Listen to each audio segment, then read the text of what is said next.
नमस्कार, सत श्री अकाल, आदाब, हेलो, हाय, केम चो, very pleasant and warm evening guys. कैसे आप सभी लोग? मेरा नाम है शिवम गुप्ता और आप देख रहे हो इंजीनियर्स अड्डा। सो गाइस, यहाँ पर मैं आ चुका हूँ आप लोगों के लिए बहुत ही बढ़िया सी खुशखबरी लेकर के। ओडिशा एसएससी ने अभी अपनी नई वैकेंसीज के लिए नोटिफिकेशन दिया है जूनियर इंजीनियर के लिए, और ओडिशा वालों के लिए तो ये बहुत ही अच्छी खबर है और बहुत ही बढ़िया आप लोगों के लिए न्यूज़ है। सबसे पहले तो आप सभी लोगों को बधाई देना चाहूंगा कि 1200 से ज़्यादा वैकेंसीज निकली हैं, और जितने भी ओडिशा से बिलोंग करते हैं, जितने भी स्टूडेंट्स, उन सभी के लिए तो बहुत ही बढ़िया चीज़ है, राइट।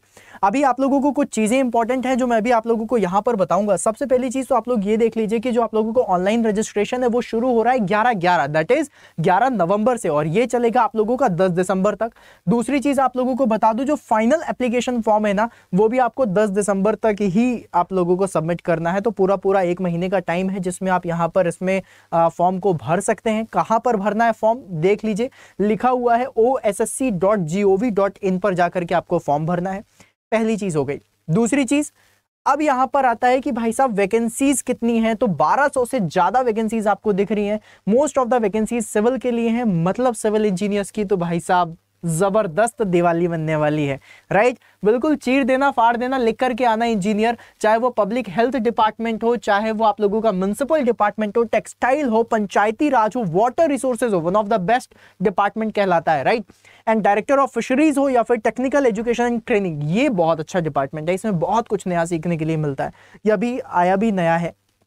इन सभी में अगर आप देखते हैं तो 421, 451, 217 ऐसी वैकेंसीज भरी पड़ी हुई हैं मेरे भाई। और अगर इतनी सारी वैकेंसीज आप सभी लोगों के पास हैं तो आई गेस आप सभी लोगों को यहां पर मेहनत करनी चाहिए। जो भी सेशन को देख रहे हैं, एक बार सेशन को लाइक भी करते हैं और एक बार चैट बॉक्स में बता भी दें कि हाँ जी सर हम हैं, तो मुझे भी अच्छा लगेगा कि जो चीजें मैं आपको बता रहा हूँ वो सारी चीजें आप लोग सुन भी रहे हैं। अब उसके बाद गाइज, ये आप लोगों ने नंबर ऑफ वैकेंसीज देख ली। फिर उसके बाद दूसरा पॉइंट जो आता है, सबसे ज्यादा मोस्ट इंपॉर्टेंट पॉइंट, वो आता है एलिजिबिलिटी क्राइटेरिया। अब इस एलिजिबिलिटी क्राइटेरिया में आप लोगों को पता चलेगा कि कौन सी चीज हमें यहां पर एग्जाम में फॉर्म भरने के लिए, और कौन सी चीज जिसको हमें मद्देनजर रखते हुए फॉर्म भरना है, उसके बारे में बताते हैं। तो सीधा हम लोग चलेंगे हमारे पेज नंबर 7 है अभी, और नीचे चलते हैं। पूरा नोटिफिकेशन पढ़ने के बाद आप लोगों को यहाँ पर एक हेल्दी डिस्कशन के लिए हमारे पास जो पॉइंट होते हैं ना, उन पॉइंट्स पे अपन डिस्कशन करेंगे। सो गाइज, यहाँ पर आप जैसे ही नीचे आएंगे ना, this is the eligibility criteria. कुछ क्राइटेरिया तो ऐसे हैं, वो मुझे लगता है कि भाई ये तो मजाक करने के लिए रख देते हैं। That is citizen of India. भाई ऑस्ट्रेलिया का बंदा आकर के उड़ीसा एसएससी में क्यों काम करेगा, मुझे ये नहीं समझ आ रहा है, लेकिन दे दिया, चलो मान लेते हैं। दूसरा है ऑफ अ गुड कैरेक्टर। भाई बुरा कैरेक्टर का इंसान आकर के यहाँ पर काम करेगा। Sir minimum diploma in civil engineering is compulsory. Absolutely Ashutosh, right. तो गुड कैरेक्टर, ये सारी चीजें हैं, इसमें आप लोगों को मद्देनजर नहीं रखना है। जो चीजें आप लोगों के लिए इंपॉर्टेंट है वो मैं आप लोगों को बता देता हूं। सबसे पहली चीज जो सबसे इंपॉर्टेंट मुझे यहां पर लगता है वो ये है, that student must have passed the middle school examination with Odia as a language subject। मतलब कि आप लोगों को उड़ीसा की जो भाषा है वो आनी चाहिए, उड़िया भाषा आप लोगों को आनी चाहिए। अगर आप लोगों को वो नहीं आती है तो फिर सब गड़बड़ हो जाएगा। सिर्फ यही एक पॉइंट है एलिजिबिलिटी क्राइटेरिया का, जो उड़ीसा के स्टूडेंट्स के लिए, उड़ीसा में जो लोग रह रहे हैं उनके लिए बहुत अच्छा हो जाएगा, राइट। Along with that आपको बता दूं, must have passed the higher secondary school, higher secondary का जो एग्जामिनेशन और equivalent examination with Odia as a medium of examination in a non language subject. और इसके अलावा गाइज एक चीज और है जो मैं आपको बताता हूं, जिसको आप लोग समझेंगे। ये समझिए, यहां पर आप लोगों के लिए जो इंपॉर्टेंट पॉइंट था, दिस वन, राइट। अब ये है that must have passed in Odia as a language subject in the final examination of class 7th, right, और अबव। मतलब 7वीं क्लास या उसके ऊपर आप लोगों ने ओडिया लैंग्वेज पढ़ी हो तभी होगा। Only Odia state candidates are allowed. Ashutosh, yes. अगर ओडिया के लिए नहीं है तो मतलब आपको ओडिया आनी चाहिए, या फिर अगर कोई नॉन रेजिडेंट है लेकिन वो ओडिया में रह रहा है, राइट, तो उसके लिए भी, क्योंकि उसको भी ओडिया आती होगी, कहीं ना कहीं स्कूलिंग भी अगर वहीं से है तो उसका काम भी हो सकता है, राइट। लेकिन बेसिकली ओडिया आनी जरूरी है इस एग्जामिनेशन के लिए। अब अलॉन्ग विद दैट गाइज एक चीज और बताऊंगा आप लोगों को, जिसको आप लोगों को समझना है, और वो चीज है दैट अब एजुकेशनल रिक्वायरमेंट क्या है। तो भाई साहब एजुकेशनल रिक्वायरमेंट भी देख लेते हैं, ये भी बहुत ही सिंपल सी है, और वो क्या है, diploma in civil engineering. Diploma in civil engineering यहाँ पर अगर देखा जाए, diploma in civil engineering, right. फिर उसके बाद अगर मैं आप लोगों से बात करूँ, यहाँ पर भी दिया हुआ है डिप्लोमा इन सिविल इंजीनियरिंग, मतलब डिप्लोमा वालों के लिए तो भाई साहब जबरदस्त दिवाली का मौका है। दिवाली गुजर चुकी है लेकिन स्काई शॉट्स तो लगेंगे, चीर देंगे, फाड़ देंगे, लिख देंगे इंजीनियर, इतना सही है। Sir I am from Odisha, क्या बात है आशुतोष, तो मतलब आपके लिए तो बहुत ही बढ़िया हो गया है, सही है भाई। ओके अब गाइज इसमें अगर मैं और नीचे जाता हूं तो आप लोगों को एक चीज और है, दैट इज एग्जामिनेशन का जो पैटर्न है वो भी आपको बता देता हूं। बेसिकली 3 पार्ट में होना है, 3 पार्ट भी नहीं है, 2 पार्ट हैं। एक तो डॉक्यूमेंट वेरिफिकेशन हो जाता है, उसके अलावा आप लोगों का पहला प्री है, प्री नॉन टेक है, जिसकी आप तैयारी बहुत अच्छे से कर सकते हो, और फिर उसके बाद आपको टेक्निकल की तैयारी करनी है। मैं यहां पर आप लोगों को दिखा देता हूं, राइट। ये देखो पहली स्टेज है प्री की, प्री में 10वीं लेवल की अर्थमेटिक आनी है। 10वीं अगर आप लोग भाई ऑब्वियसली 10वीं तो करी होगी ना, तो यहां पर देखा जाए तो 10th की अर्थमेटिक आनी है, डेटा इंटरप्रिटेशन आना है, और आपका टेबल डेटा ये सारी चीजें 10th लेवल की हैं। लॉजिकल रीजनिंग है, करंट इवेंट है, कंप्यूटर है, मतलब देखा जाए तो एप्टीट्यूड, रीजनिंग और आपका करंट अफेयर और जनरल नॉलेज जो है, और आपका कंप्यूटर, ये आना है। 150 मार्क का और 150 मिनट, 150 मिनट कहने का मतलब 2.5 घंटे का पेपर होगा, और बहुत सफिशिएंट पेपर है आप लोगों के लिए सॉल्व करने के लिए। अलॉन्ग विद दैट जो आपका दूसरा पेपर होगा, जो आपका पहला क्वालिफाइंग है, आपने इसको क्वालिफाई करा, इसके बाद दूसरा पेपर होगा, वो होगा आपका टेक्निकल पेपर, जो आपका 3 घंटे का होगा, 200 मार्क्स का। जब आप इसको निकाल लेंगे फिर उसके बाद होगा आप लोगों का सर्टिफिकेट वेरिफिकेशन, और सर्टिफिकेट वेरिफिकेशन करने के बाद बस भाई साहब सिलेक्शन लेना है, चिल करना है, लाइफ मनजानी लाइफ होगी, राइट। मैं भी उड़िया हूं, क्या बात है अनु, बहुत ही अच्छा, क्या बात है। Sir all over India candidates can apply, yes all over India candidates can apply, but the reason behind it कि आप अप्लाई क्यों नहीं कर सकते, क्योंकि आपको उड़िया लैंग्वेज आनी चाहिए। अगर उड़िया आती है तब तो बहुत अच्छी बात है, अगर नहीं आती तो नहीं है। Sir so thing is 12th BTech not allowed, no only diploma in civil engineering, ये है। और डिप्लोमा वालों के लिए यार बहुत अच्छा है, मतलब कितना सारे बाइफर्केशंस लग गए कि बीटेक वाले नहीं कर सकते, अदर स्टेट नहीं कर सकता, तो उड़िया वालों के लिए तो बहुत अच्छे चांसेस हैं।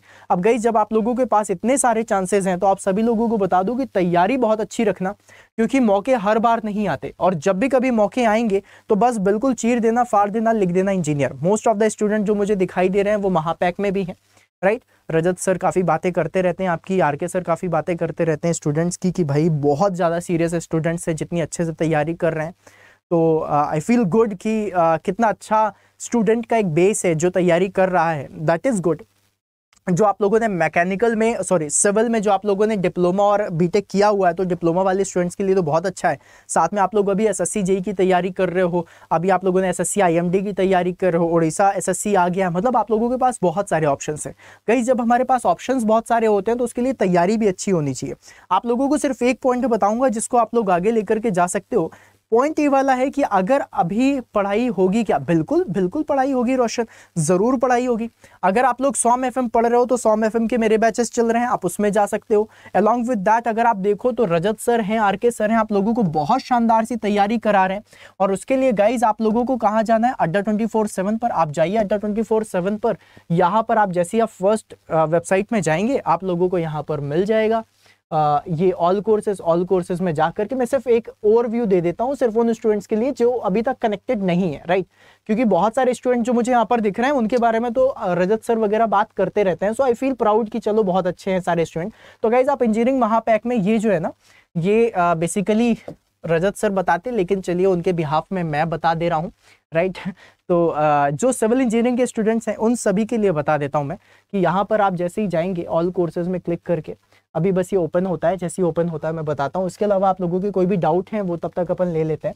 तो गाइज आई गेस आप लोगों को सभी लोगों को ये पता चल चुका है कि किस तरीके से तैयारी करनी है। जितने भी लोग महापैक में हैं उनको कोई टेंशन लेने की जरूरत नहीं है, क्योंकि आपका टेक्निकल प्लस नॉन टेक्निकल दोनों बहुत अच्छा तैयार हो रहा है। तो जस्ट बी काम, फॉर्म भर देना और जाके एग्जामिनेशन दे करके आना, भरोसा रखना तुम्हारा पेपर बहुत अच्छा जाएगा। लेकिन जिन्होंने अभी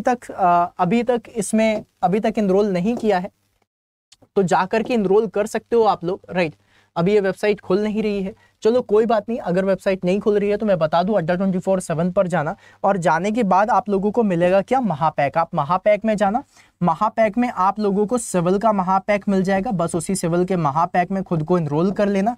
जब आप इनरोल करोगे तो कोड आपको याद है, मैक्सिमम डिस्काउंट के लिए कोड Y166 का यूज कर लेना, और इससे आप लोगों का काम हो जाएगा, मैक्सिमम डिस्काउंट आप लोगों को मिल जाएगा। अलॉन्ग विद दैट, अच्छा रोशन जी कह रहे हैं मैं मैकेनिकल इंजीनियर हूँ, ओके ग्रेट। तो बहुत अच्छा है मेरे सूरमा।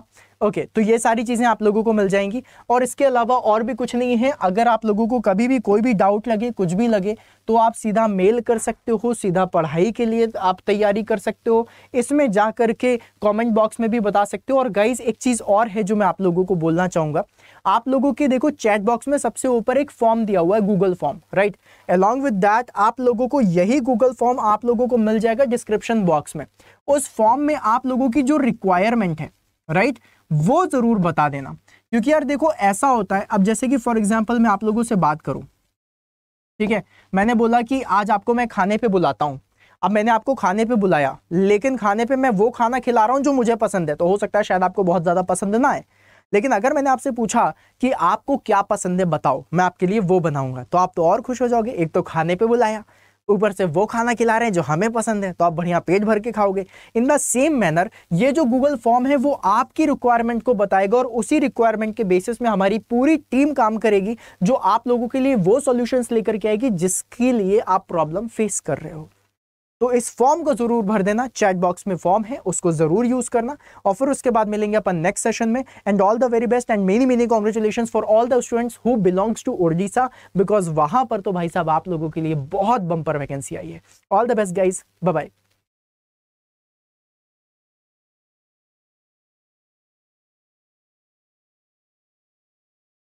आई गेस सब बता दिया ना।